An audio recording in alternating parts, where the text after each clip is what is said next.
Olá, estamos aqui de volta em cima desse tratado fantástico, dessa bênção que é a Epístola aos Romanos.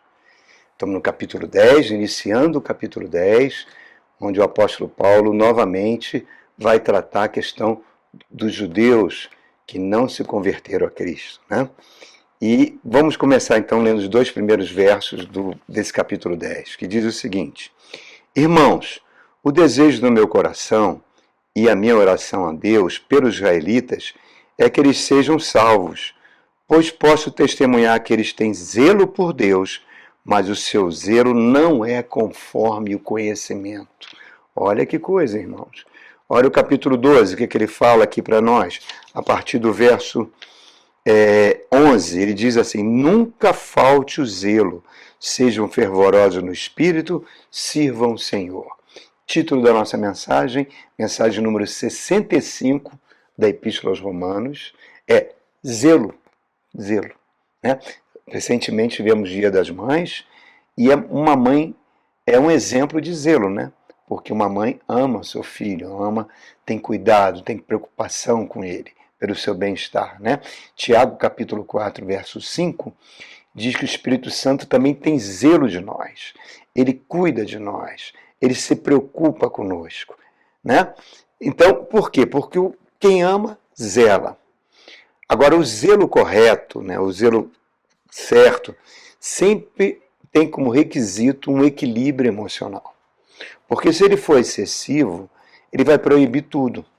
Ele vai tolher o desenvolvimento de um adolescente, de uma criança, pode gerar insegurança. Uma mãe que é extremamente preocupada, zelosa, e de forma excessiva, proibindo tudo na infância, na adolescência, vai fazer que um adulto cresça com dificuldade de relacionamento, com timidez excessiva, vai ter medo diante dos desafios. E o contrário, uma mãe com falta de zelo, que deixa a criança largada, se virar, não educa, ela vai crescer sem limites, né? Ela vai detestar ouvir um não quando adulto, vai com grande chance de abraçar vícios. Então, reparem, tanto o excesso quanto a falta de zelo vai trazer dor, vai trazer sofrimento, né? O melhor remédio para uma mãe educar o filho, é uma tarefa extremamente difícil, educar uma criança, é buscar ajuda no Espírito Santo, por meio da oração, né? Porque o Espírito Santo sempre vai trazer para nós o zelo correto, né? Para essa tarefa tão difícil, tão imprescindível, que é educar um filho, né? A vida cristã é a mesma coisa, irmãos. A vida cristã é a mesma coisa. Precisamos ter, nós vimos aqui o apóstolo Paulo, que nós devemos ter um zelo correto com Deus, ser fervorosos de espírito. No meu relacionamento com Deus, eu tenho que ter um zelo correto. Eu não tenho que ser remisso, né? Nem ser relapso. Mas o zelo correto, quando acontece, faz que tudo na nossa vida passe a dar certo. Tudo passa a ser muito bom. Reparem só, Deus não quer ver seus filhos neuróticos, seus filhos esgotados, cansados, fanáticos, ou então indiferentes ao Evangelho. Não. Deus quer ver sempre que a gente seja uma pessoa equilibrada. Por quê? Porque Jesus era equilibrado. O objetivo do Espírito Santo é fazer que a gente se pareça cada vez mais com Jesus. Quando a gente se parece com Jesus, a gente cumpre os dois grandes mandamentos: amar a Deus sobre todas as coisas e amar o próximo como a nós mesmos, uma coisa leve, sem culpa. Isso é ser fervoroso de espírito. No contexto dessa passagem, que vem desde o capítulo 9, o apóstolo Paulo vem falando isso, ele está mostrando que os judeus eram zelosos para com Deus, mas a chave eles não eram zelo sem conhecimento, era um zelo errado, era um zelo falso. E é muito comum de acontecer conosco, irmãos, muito comum. Isso traz muito desequilíbrio mental, espiritual e emocional. Trazendo o contexto dessa passagem, né, Paulo diz no capítulo 9 que os judeus tropeçaram na pedra de tropeço, na pedra de escândalo, né, porque não acreditaram que Jesus Cristo é Deus, que ele ressuscitou dentre os mortos, é o escândalo da cruz. E eles, por outro lado, rejeitaram a salvação que Deus estava oferecendo de graça para eles. Eles achavam que eram filhos de Abraão, que bastava obedecer os requisitos da lei de Moisés. E a Bíblia mostra para nós, e Deus já sabia disso quando deu a lei ao povo judeu, que a lei é impossível um ser humano cumprir os requisitos da lei. O judeu ortodoxo, desde acordar até dormir, ele tem 613 requisitos da lei para cumprir. Olha só, irmãos. É impossível. Por quê? Porque a natureza humana é enferma pelo pecado, irmãos.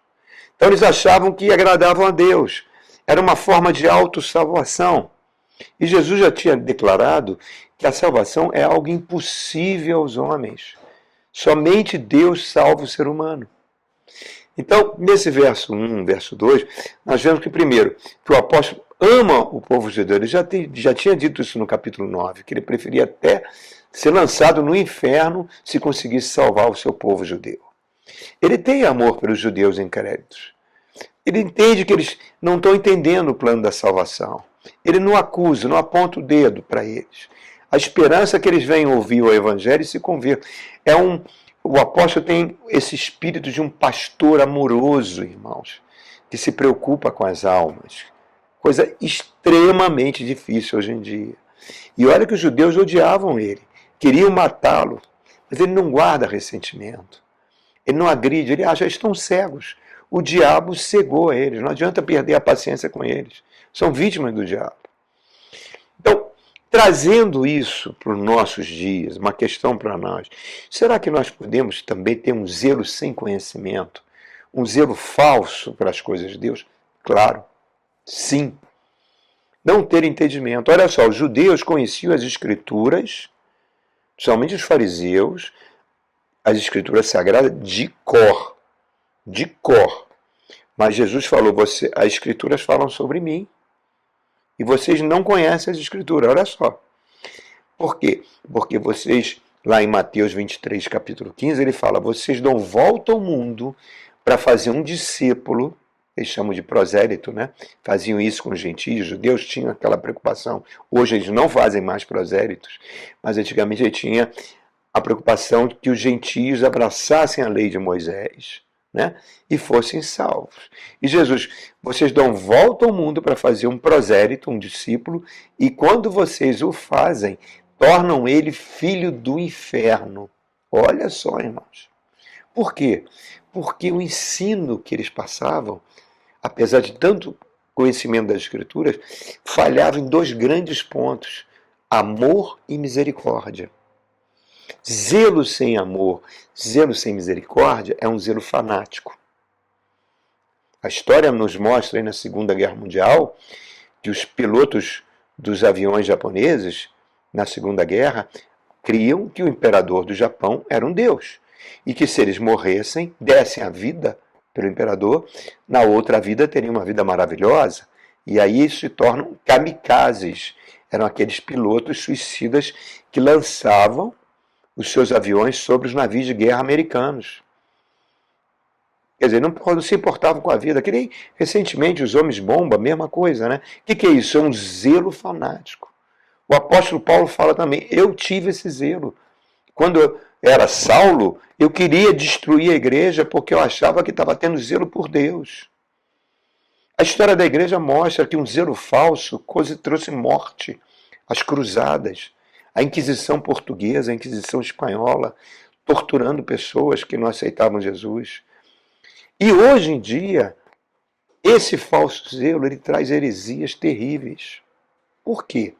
Porque zelo é motivação, zelo é poder, zelo é um fogo incontrolado. Tem pessoas que já são zelosas, já são ativas, né, cheias de energias, onde se envolvem, elas trabalham, independente. Então isso não tem nada a ver em ter um zelo correto. Qual é o zelo correto? Ele pressupõe o conhecimento da palavra de Deus e transformação do ser humano.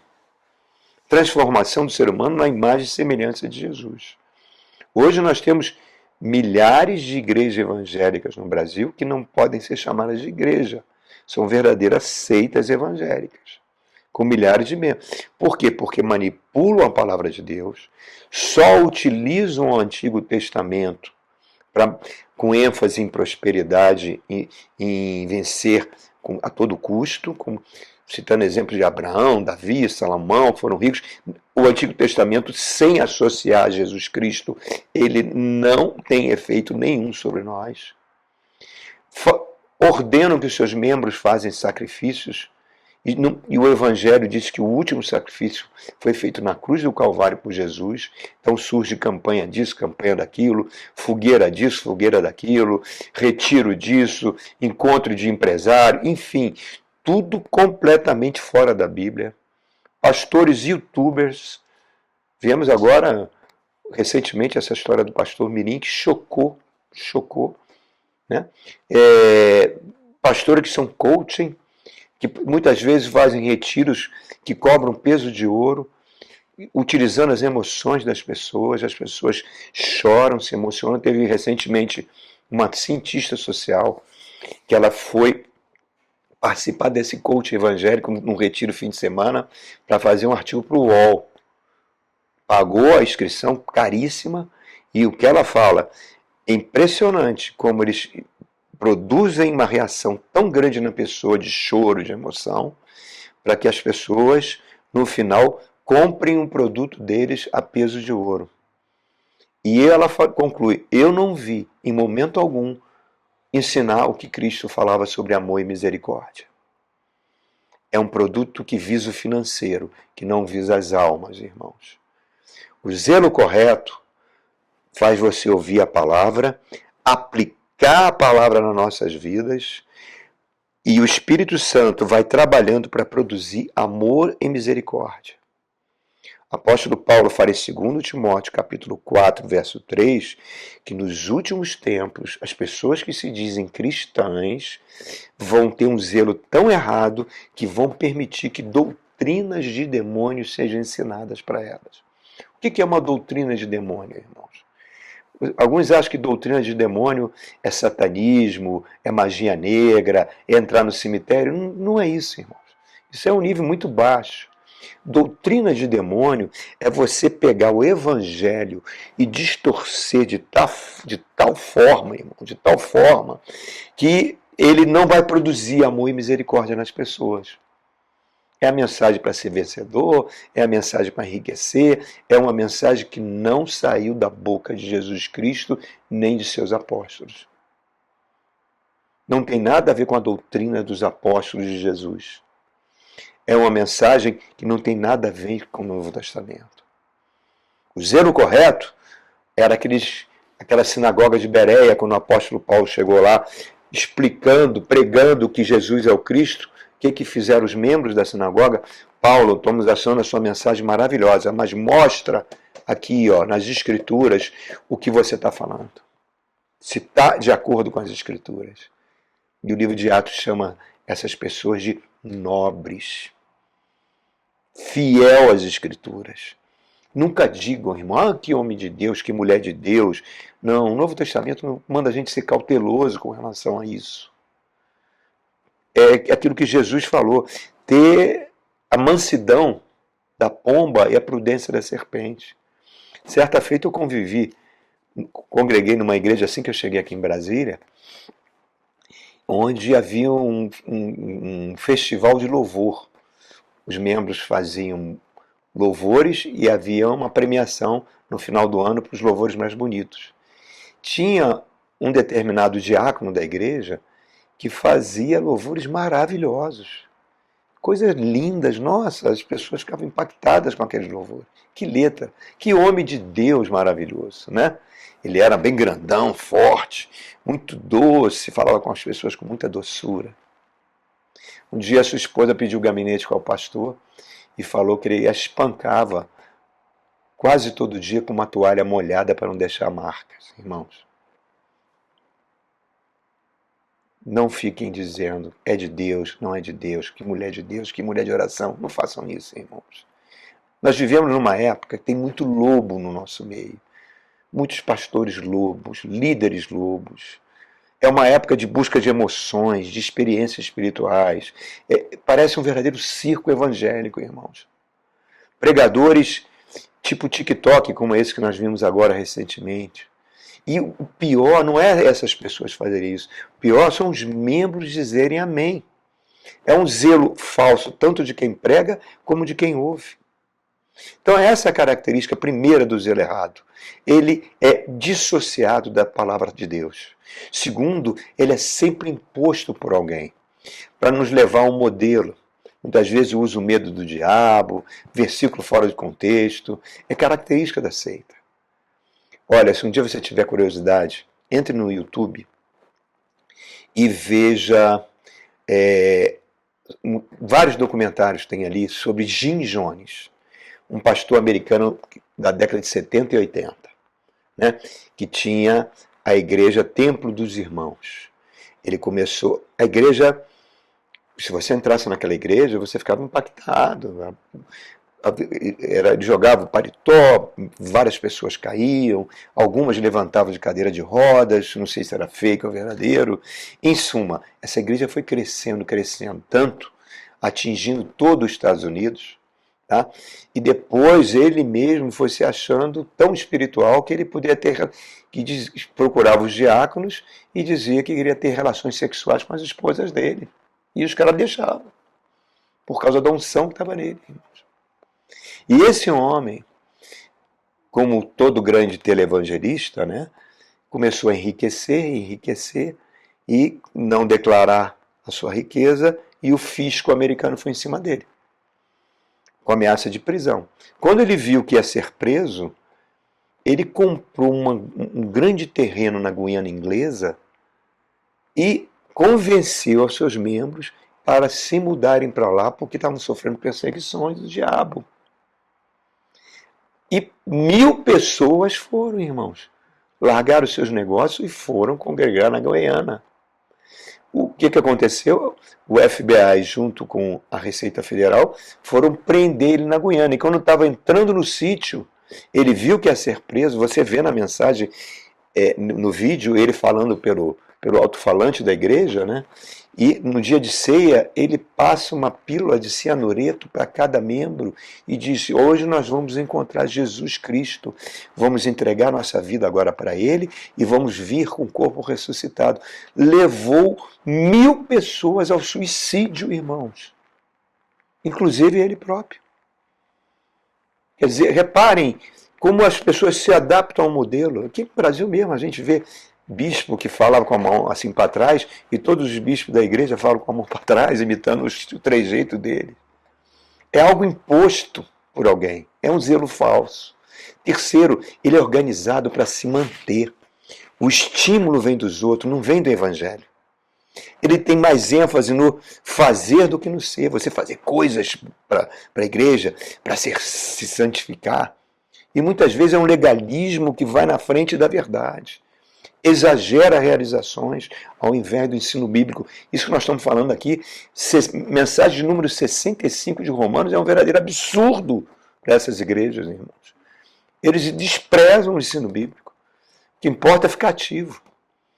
E os métodos da organização é mais importante que a escritura.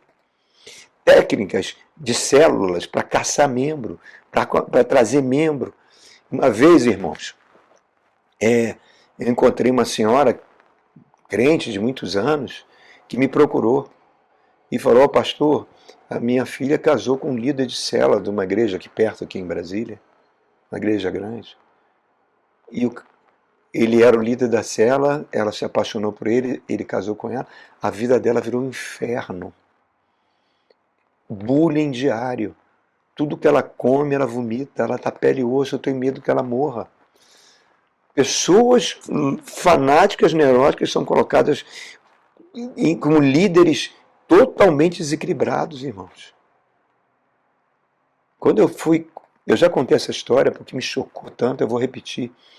Quando eu fui ordenado lá em Israel, na semana que eu fui ordenado, haviam pastores de várias denominações que estavam fazendo uma excursão com os judeus messiânicos.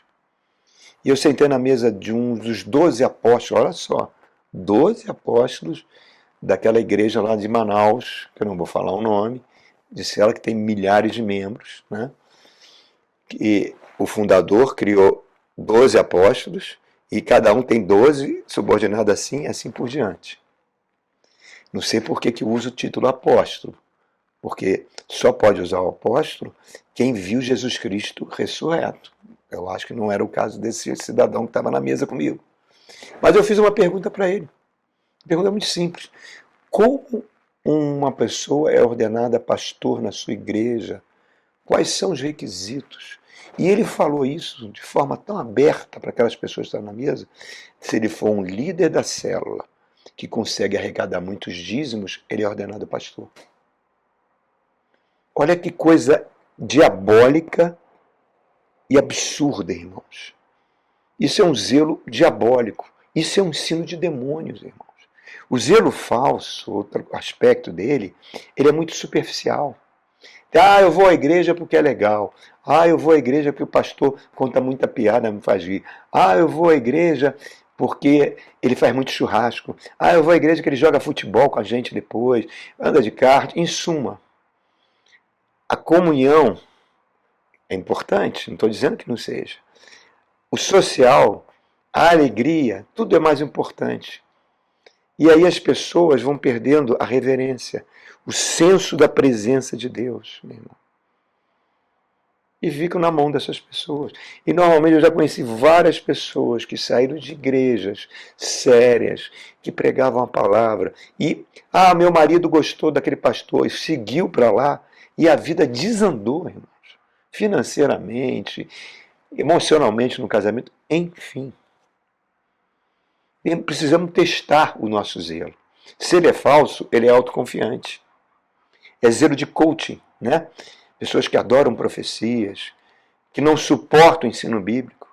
O profeta falou isso, o profeta falou aquilo. Eu, quando era no início do evangelho no Rio de Janeiro, participei de um grupo de casais de uma igreja que eu gostava muito. E esse grupo era muito unido, as pessoas eram muito alegres, né? Se davam muito bem umas com as outras. Um momentinho, por favor. Essas pessoas, elas me convidaram para ir num evento onde eu tinha que fazer uma consulta com o profeta. Olha só, havia a sala, foi lá em Ipanema isso, nunca me esqueço. E no meio tinha um homem vestido de roupa branca que estava consultando aqueles casais evangélicos. Eu falei, cara, isso virou uma macumbaria evangélica. E eu tinha pouco tempo de igreja, uma coisa muito clara. Muito clara. Então, é importante, irmão, que a gente se apegue à palavra. Porque o zelo falso, ele é fanático. O zelo falso é intolerante. Eles só mostram uma face da verdade. Eles lançam peso de incompetência sobre as pessoas que não atingem as metas. Daí você tem milhões de evangélicos no Brasil que não quer mais saber de igreja. Tá? Porque estão esgotados. É uma completa falta de equilíbrio. Porque só vem um aspecto da verdade. Mas e o zelo verdadeiro? O zelo verdadeiro vem pelo conhecimento da palavra, que transforma. Não é uma roupa que se veste. Não se baseia no que os outros falam. Tem discernimento de espírito. É fruto de uma caminhada com Deus. Você vai cair, você vai passar por crises, por dores, por fracassos, mas vai continuar na caminhada. Porque o Espírito sempre te levanta. Sabe carregar a cruz. Sabe que é mais importante, irmãos, ser do que fazer. A palavra entra em você, você recebe com a mente, vai para o coração, atua na sua vontade, e aí você se torna fervoroso de espírito. É aquilo que Jesus fala na parábola do semeador. É o bom solo. Conhecimento da palavra não é um conhecimento superficial, não é autoconfiante. O apóstolo Paulo, em 1 Coríntios, capítulo 2, verso 1, 3, ele fala para a igreja de Coríntios: quando eu fui com vocês, não usei linguagem de sabedoria, pois decidi nada saber a não ser Cristo e este crucificado. E foi com temor e tremor diante de Deus que eu levei a palavra. Trabalha não por causa da sua natureza, da sua vontade, mas pela ação da graça de Deus. Não se preocupe em impressionar os outros com a sua aparência, sem ter amor pelas almas. Tem igreja agora, irmão, em Belo Horizonte, uma igreja gigantesca que criou um banco financeiro, irmãos, completamente na oposição da palavra de Deus. A pessoa que ama a palavra, tem amor pelas almas, leva as pessoas ao culto, para ouvir a palavra, para receber a mesma graça que elas receberam. Não se lamentam com seus problemas, com seus pecados, olham sempre para as almas perdidas, porque o amor cobre multidão de pecados. Não são perfeitos, mas no final da vida delas, elas vão poder ouvir aquilo que está em 2 Timóteo capítulo 4. Guardei a fé, completei a carreira, vou receber a coroa de justiça do Senhor. Tem fogo de Deus. Busco sempre o reino de Deus e descanso. Depende do Espírito Santo para tudo. Não estão preocupados se a igreja é cheia ou vazia, se a igreja tem 1 ou 2 membros. Elas querem ouvir a palavra, crescer. Ah, mamães, usem esses princípios para educar seus filhos. Vamos ter fervorosos espíritos. Vamos ter a prudência da serpente. Amém? Que Deus abençoe ricamente vocês e até a nossa próxima mensagem. Fique com Deus.